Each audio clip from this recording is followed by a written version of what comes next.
the Defense Department and NASA are going to need a new arrangement for all their rockets and for all the multi-billion-dollar contracts Elon Musk's companies have with the U.S. government.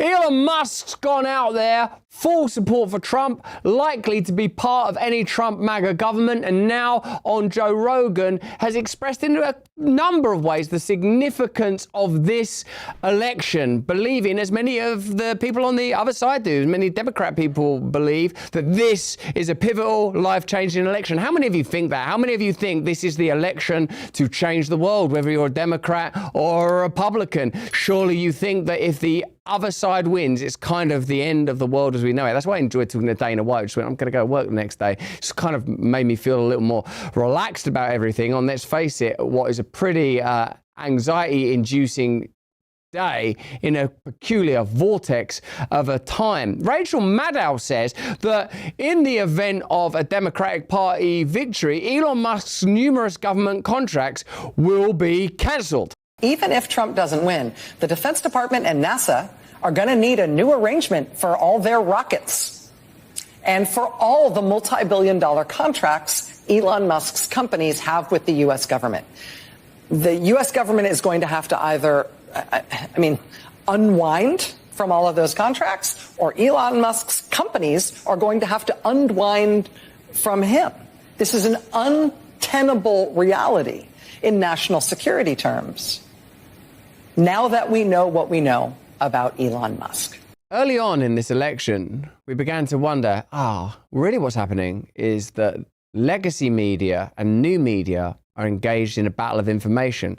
And if what we learned from Brexit and Trump 2015-16 holds true now, then once you've got Joe Rogan, Elon Musk, Tucker Carlson lining up behind Donald Trump, then a Trump victory is inevitable. But how many of you think that it is inevitable now? How many of you believe that Facebook Spaces, Meta Spaces, Google, Alphabet, YouTube Spaces will be managing reality, particularly when it comes to swing states and swing voters? And how many of you trust the integrity of voting machines? And how many of you trust the institutions themselves that ultimately constitute democracy now? The judiciary, the police force, the military, and you'd have to say sort of the set of interests and agencies that coalesce around health, although they ultimately coalesce around pharma now, which isn't even medicine. It's essentially a carousel of profiteering from the perpetually sick. This seems to me to be an election where if you're invested in change, if you're invested in individual sovereignty, you won't be able to vote for a Democratic Party that has shown themselves allied with war, hawkishness, sickness of American people, institutionalism, bureaucracy, propaganda, surveillance, censorship, gaslighting, pre-bunking, deception, hatred of the family, hatred of the individual, hatred of God, all dressed up in a word-mangling mess and presenting itself to you as freedom. Now, Joe Rogan has endorsed Donald Trump. Surely that's going to be enough. He's the Oprah Winfrey of our time. His endorsement, you would imagine, will push anyone over the line. And Elon Musk has gone on Rogan to give a kind of rallying cry for the undecided and those that haven't voted yet. So what will we be waking up to on November the 6th? And how is it that institutions like the judiciary can be deployed not in order to mete out justice blindly and therefore openly, but can themselves become further conduits for power and for power's excesses? Here is Musk on Rogan talking about how the acquisition of X and the control that can be asserted on Musk through lawfare, the term, the neologism that we love, has become a key battlefront in this election. I think if Trump wins, we'll see, probably most of the boycott lift. But if Kamala wins, we'll see that boycott get stronger. And they'll friggin' shut down. There's no way that the sort of Kamala puppet regime would allow X to exist. You really think that they'll be able to shut it down, though? Is there a pathway to that? Yes. What would they do? Well, I mean, they can sick the DOJ on and say, like, they've had this whole thing about like hate speech, misinformation, whatever, except that they're the ones pushing the misinformation. But that doesn't stop them from filing massive, lawsuits and using the DOJ. I mean, like, the DOJ has, been attacking SpaceX, for example, for not hiring asylum seekers, even though it is legal for SpaceX to hire anyone who is not a permanent resident of the U.S. So we're damned if we do and damned if we don't. It's just an example of what DOJ can do. So it's illegal to hire someone who's not an American citizen? What SpaceX is considered an advanced weapons technology. So it's covered by international traffic and arms regulations because we make rocket technology that can be used against the United States. So like if North Korea or Iran got SpaceX rocket technology, they could use that to launch nukes at America. Right. That would be bad. Yeah, that'd be really bad. That'd be really bad. So we're since we are in like the most extreme category of weapons technology at SpaceX, under U.S. ITAR law, it is illegal for us to hire anyone who's not a permanent resident, because the presumption is that if they're not a permanent resident, they're going to return to their home country and take the rocket technology with them. So so it's illegal for us to hire anyone who's not not a permanent. They can have a green card or be a citizen. They just have to be a permanent resident of the United States. Then there's another law that says if you discriminate against asylum seekers, you're also breaking the law. So the DOJ can only do a small number of big lawsuits every year. They launched a giant lawsuit against SpaceX, saying that SpaceX discriminated against asylum seekers, and we're like, but it's illegal for us to hire anyone who's not a permanent resident. So we're in this, like, this is what I mean. It's like the Orwell situation is getting insane. Like, you're damned if you do, and you're damned if you don't. So you're damned. Can you imagine history looking back Fucked up, man. At when you watch the robot arms catch the rocket and you realize, like, this is like one of the greatest accomplishments in the history of aerospace. Like, it is one of the most wildest accomplishments. Yeah. When you watch that thing come and you see all those people cheering and it catches it perfectly, like, holy shit. Imagine how history is going to look back at the DOJ going after that company. Yeah.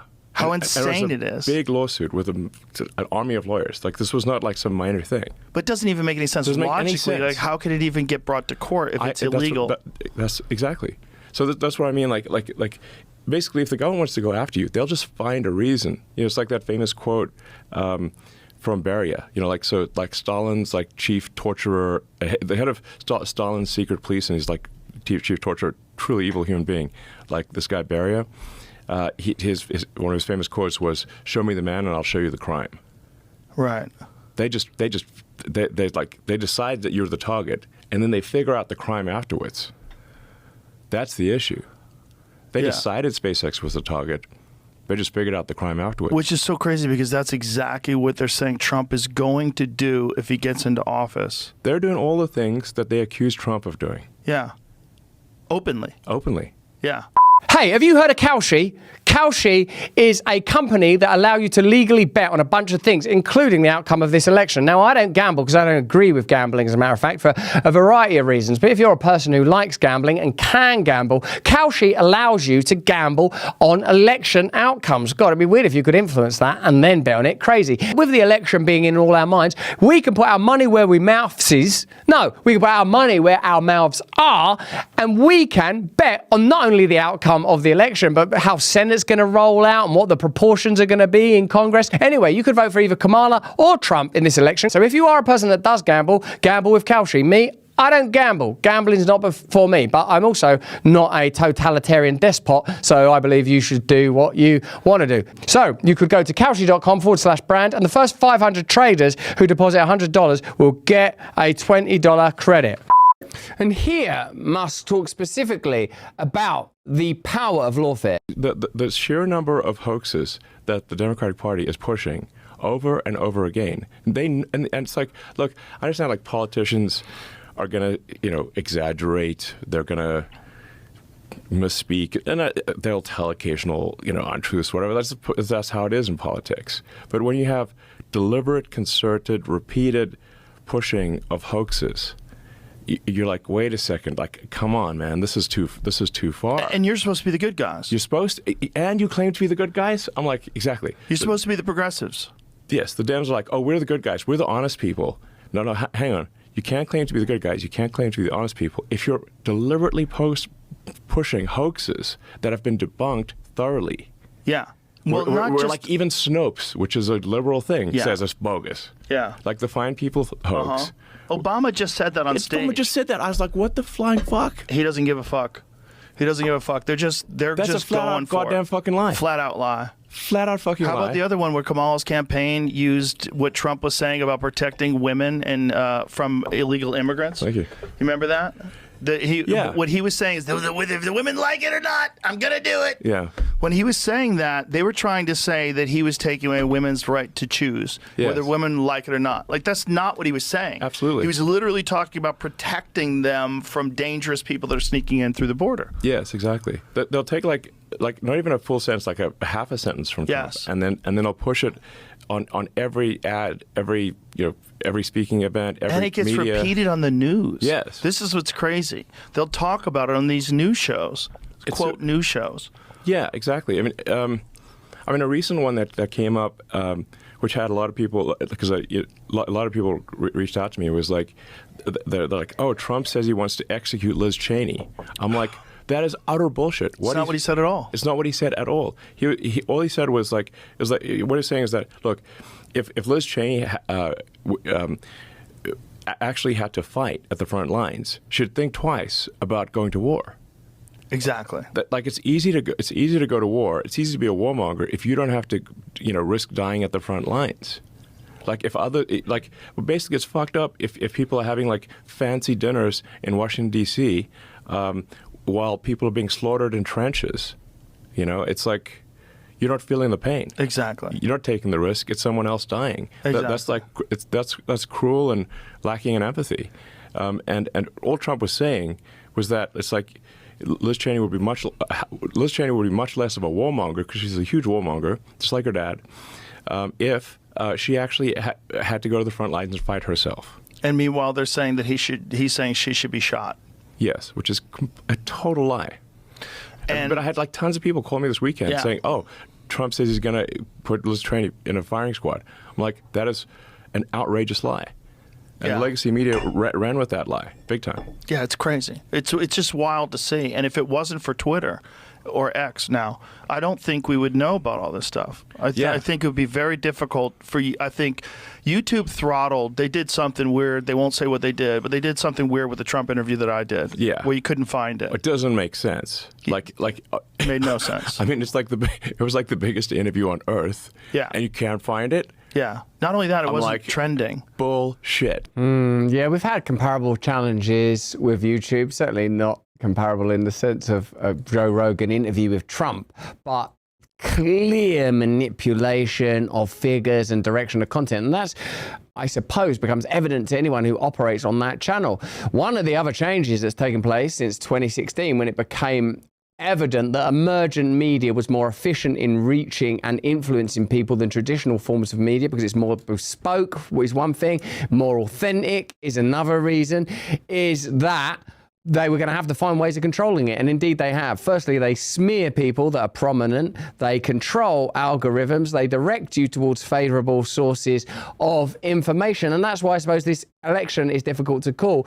If you're a person that lives almost entirely in independent media, like I do, the kind of media I consume is probably the same as the type of media you lot consume. I look at the people whose content we cite on this channel. Then it would seem like, well, like Trump's got this sewn up. You're adding to Donald Trump figures like, in particular, Bobby Kennedy, who's an anti-establishment candidate in so much as he's outspoken when it comes to bureaucrats like Fauci, and has given a sort of a dark eulogy about Fauci's past in his book, The Real Anthony Fauci, who's outspoken about Pfizer, who's pro-environment. I mean, like someone like that melded into the Trump movement, you would think would make it a shoo-in when people are just exhausted and worn out with bureaucracy and institutional politics that seems unresponsive and unreflexive. But we don't know what's going to happen, do we? That's the simple truth of this. None of us know how this is going to play out. But a lot of people I've spoken to have said this could be a time of disturbance, purgatory, and peculiarness. Like a lot of people, like emotionally now, are feeling not like sort of robustly confident, but like we might be entering into a time that could be a little unusual. Let me know in the comments and chat if you feel that, and let me know where you stand on the independent media versus global legacy media war, which is ultimately the war that's taking place. And you can see what the alliances are from the way this is all lining up. But that's just what I think. Let me know what you think in the comments and the chat. Hey, thanks for watching. If you want to see more uncensored content where free speech can flourish, join our live stream. Click the link right here to watch the next video if you want to, or become a member of a growing movement. Download the Rumble app and you'll be informed every time we make a new piece of content. Stay free.